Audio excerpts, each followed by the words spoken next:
In this video, we're going to talk about creativity, what it is, how it works, and why people so desperately seek it. I'll begin with something that actually blew my mind. Most ancient cultures, including thinkers of India, China, and ancient Greece, lacked the concept of creativity. Instead, they saw art as a form of discovery. The ancient Greeks, for example, had no terms corresponding to create or creator, except for the expression poiein, to make, which only applied to poiesis, poetry. Plato also didn't believe in art as a form of creation. Once he was asked, will we say of a painter that he makes something?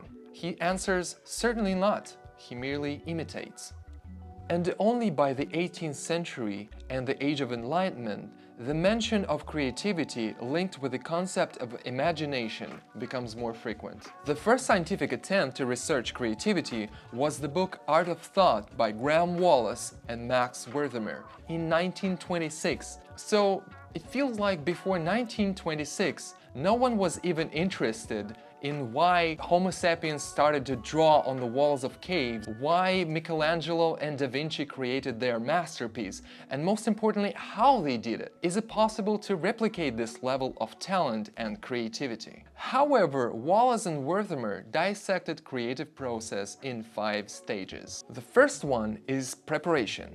It's a preparatory work that focuses the individual's mind on the problem and exploring the problem's dimensions. The second stage is incubation, where the problem is being internalized by the unconscious mind and nothing seems to be happening externally. The third is intimation. It's when the creative person feels like the solution is on its way. Fourth is the most exciting. It's illumination or insight, when the solution bursts forth from the preconscious processing into conscious awareness. The fifth stage is not as exciting, but the most important, is where the idea is being consciously verified, elaborated, and then applied. In the same book, Wallas considered creativity to be a legacy of the evolutionary process, which allowed humans to quickly adapt to the rapidly changing environments. And it makes sense.